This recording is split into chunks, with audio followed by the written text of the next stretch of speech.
Hello दोस्तों, मैं उमा शंकर आपको अपना यूट्यूब चैनल ट्रिकी पे स्कूल में स्वागत करता हूं। दोस्तों, आज मैं 11th क्लास का ज्योग्राफी भूगोल का पार्ट 1 भूगोल एक विषय के रूप में का पार्ट 1 लेकर आया हूं। दोस्तों, आज मैं आप लोग को चैप्टर डिस्ट्रीब्यूशन बताने वाला हूं, जो टॉप के लिए टॉपिक बाय टॉपिक बताऊंगा। तो इसलिए इस पर वीडियो पर बने रहिएगा और हो सके तो मेरे चैनल को शेयर तथा सब्सक्राइब करना नहीं भूलेंगे दोस्तों। तो चलिए दोस्तों, आज हम लोग चैप्टर में क्या क्या पढ़ना है उसके बारे में मुख्य बिंदु जानते हैं। तो सबसे पहले हम लोग भूगोल क्या है इसके बारे में जानेंगे। हम भूगोल का अध्ययन क्यों करते हैं इसके बारे में जानेंगे। इसके बाद भूगोल क्या है, भूगोल का अध्ययन क्यों जरूरी है, भूगोल एक रूप में किस तरह से है, अर्थात पार्ट 1 में जानेंगे और पार्ट 2 के बारे में नीचे दिया हुआ है। तो चलिए सबसे पहले हम यहाँ देखते हैं कि भूगोल क्या है। तो भूगोल के लिए सबसे पहले ये सिंपल परिभाषा दिया है। भूगोल अर्थात सरल शब्दों में भूगोल पृथ्वी का वर्णन है। अर्थात सरल शब्दों में हम कह सकते हैं कि भूगोल क्या है, पृथ्वी का वर्णन है। इसके बाद दूसरा का पॉइंट हो जाएगा, हमारे पृथ्वी भौतिक, सामाजिक और सांस्कृतिक विशेषताओं से भरी हुई है। अर्थात जो भी हमारे भूगोल में है सांस्कृतिक, सामाजिक और भौतिक विशेषताओं के कारण यह भरी हुई है। इसके बाद तीसरा का पॉइंट हो जाता है, हम सभी पृथ्वी की सतह पर रहते हैं और हमारी जीवन हमारे परिवेश में मुख्य रूप से प्रभावित होता है।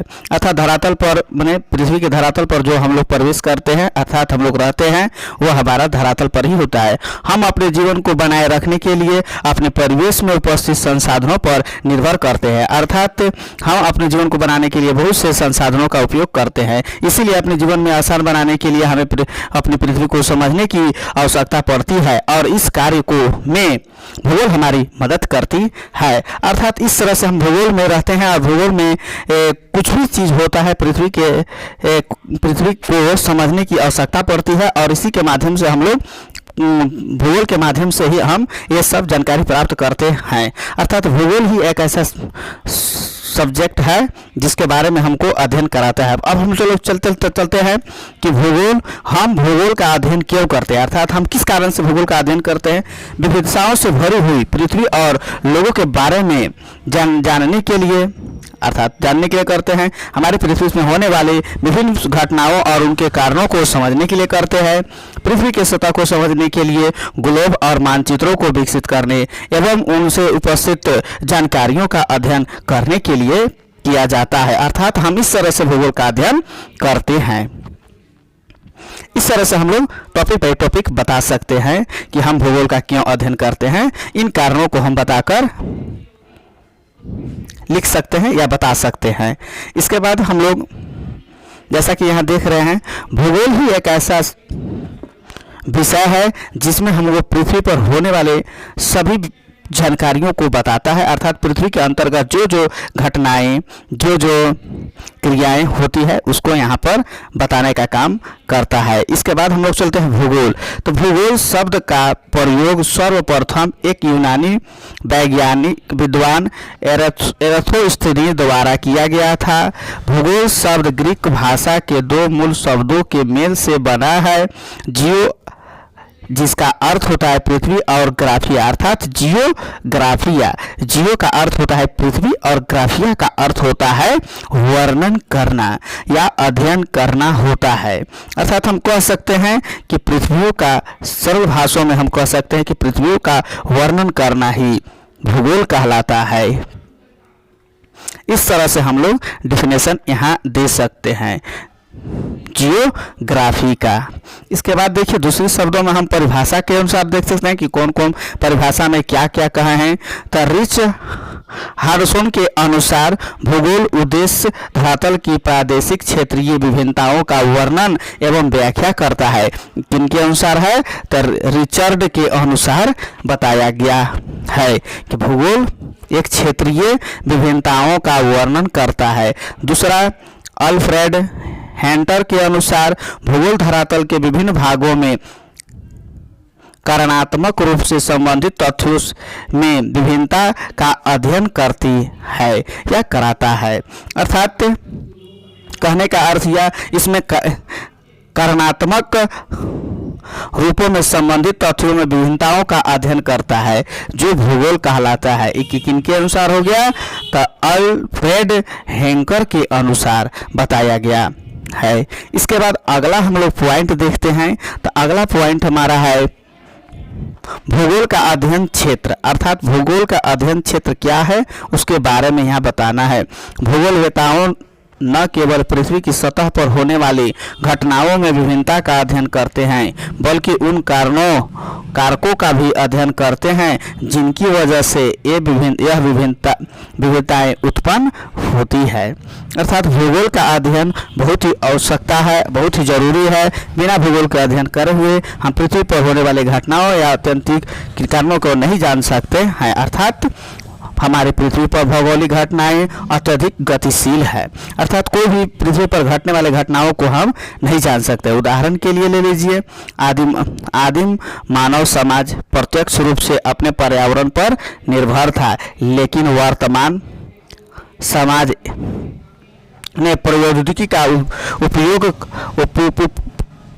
आविष्कार कर अपने उपयोग करने वाले प्राकृतिक संसाधनों का परिवर्तनशील किया एवं अपना जीवन आसान बनाया। अर्थात कहने का अर्थ हुआ कि पहले के लोग गर्मी के दिनों में हवा को इंतजार करते थे, हवा बहेगा, लेकिन अब ऐसा नहीं है। गर्मी के दिन लोग एसी, कूलर इत्यादि का प्रयोग करते हैं। चाहे फिर अगर बरसात के मौसम में चलिएगा तो बरसात में जब तक पानी नहीं खुलती थी लोग एक स्थान से दूसरे स्थान तक नहीं जाते थे, लेकिन अब छतरी अर्थात छाता का प्रयोग करके कर सकते हैं। इसके बाद दूसरा का पॉइंट बोल रहा है प्रौद्योगिकी के कारण मनुष्य आवश्यकताओं से स्वतंत्रता की अवस्था में ले गया।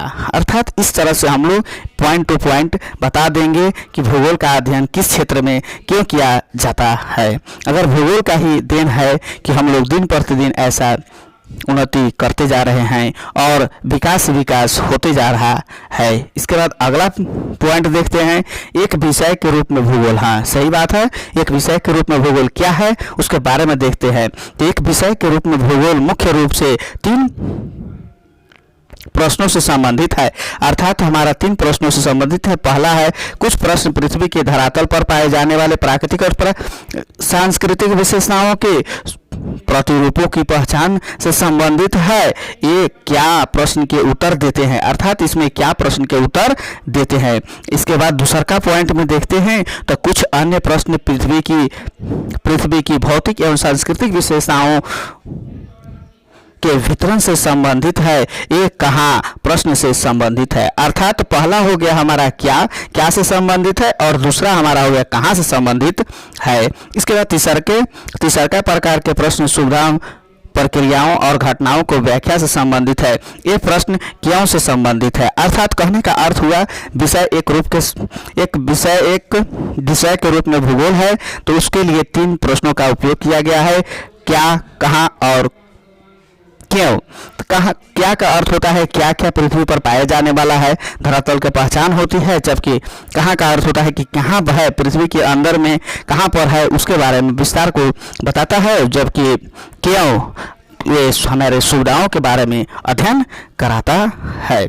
इस तरह से हम विषय भूगोल की पहचान कर सकते हैं, विषय के रूप में इसको जान सकते हैं। 3 प्रश्नों का उत्तर को जानकर कहाँ, कब और क्यों, क्या, कहाँ और क्यों के बारे में जानकर हम इन सभी के बारे में जानकारी प्राप्त कर सकते हैं। इसके बाद अगला पॉइंट हम लोग देखते हैं, भूगोल का अध्ययन करने के दृष्टिकोण।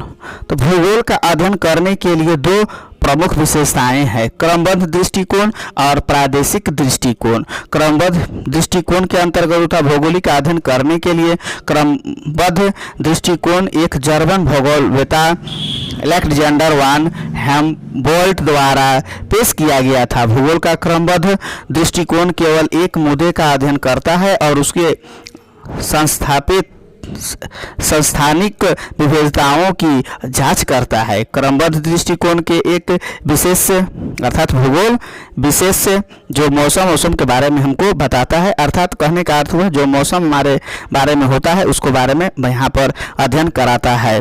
जैसे कि यहाँ देखिए पूरी दुनिया में विस्तारित अध्ययन किया जाता है। उदाहरण के लिए पूरी दुनिया में वन्य जीवों का अध्ययन इसी के अंतर्गत किया जाता है। इस तरह से हम कर्म विनिमय दृष्टिकोण के बारे में बता सकते हैं। इसके बाद हमारा अगला पॉइंट कह रहा है प्रादेशिक दृष्टिकोण। प्रादेशिक दृष्टिकोण के अंतर्गत क्या आते हैं उसके बारे में जानना है। तो भूगोल का अध्ययन करने के लिए प्रादेशिक दृष्टिकोण का विषय विकास भी एक जर्मन भूगोलवेत्ता कार्ल रिटलर द्वारा किया गया था। प्रादेशिक दृष्टिकोण एक अस्थायी स्थान की कई विशेषताओं का अध्ययन करता है, अर्थात वह अध्ययन करता है विश्व में करता है या चाहे मान लीजिए कहीं विश्व में या दिल्ली में कहाँ पर क्या पाया जाता है उसके बारे में हमको यहाँ पर बताता है। प्रादेशिक दृष्टिकोण के अंतर्गत हम लोग यहाँ पर जानते हैं। इसके बाद यहाँ बता दिया है प्रादेशिक उपागम्य एक विशेष क्षेत्रों का अध्ययन है। इसके अंतर्गत एक जगह के कई कारणों का अध्ययन किया जाता है, अर्थात हम इसके द्वारा हम विशेष क्षेत्र के द्वारा हम कई कारणों का अध्ययन इसके अंतर्गत करते हैं। उदाहरण के लिए असम में वन्यजीव, जनसंख्या क्षेत्र और जलवायु के बारे में अध्ययन करते हैं, अर्थात किसी के बारे में जलवायु या जनसंख्या इत्यादि के बारे में, वहाँ के वातावरण के बारे में, जलवायु के बारे में, मृदा के बारे में हम इसी के अंतर्गत हम लोग अध्ययन करते हैं। इस तरह से हम यहाँ पर बता सकते हैं। इसके बाद हो सकता है आप इस तरह से बताइएगा। इसके बाद आई होप आपको यह वीडियो अच्छा लगा होगा। इसका वॉच पार्ट 2 अर्थात नोट लिंक इन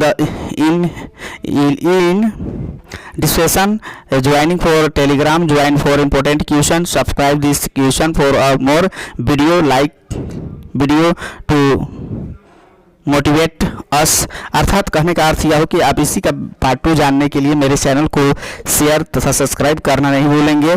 दोस्तों ये अगर आप इस चैनल को सब्सक्राइब नहीं किए हैं तो इसमें टेलीग्राम में ज्वाइन भी कर सकते हैं। मैंने लिंक डिस्क्रिप्शन बॉक्स में दे दिया हूं, आप उससे भी ज्वाइन कर सकते हैं और इससे रिलेटेड बहुत इम्पोर्टेंट क्वेश्चन को मैंने अपने चैनल में तथा ये टेलीग्राम में डाल दिया हूं। आप उसको से देख से अच्छा स्कोर ला सकते हैं। इस तरह से आपको यह वीडियो अच्छा लगा होगा तो for this video subscribe, comment और शेयर करना नहीं भूलेंगे। इसी तरह से मैं आपके लिए बहुत ही इम्पोर्टेंट क्वेश्चन के साथ साथ बहुत विशेषताओं की जानकारी लेकर आया हूँ। Thank you, best of luck. फिर मिलेंगे नए वीडियो के साथ, तब तक के लिए जय हिंद, बेस्ट ऑफ लक।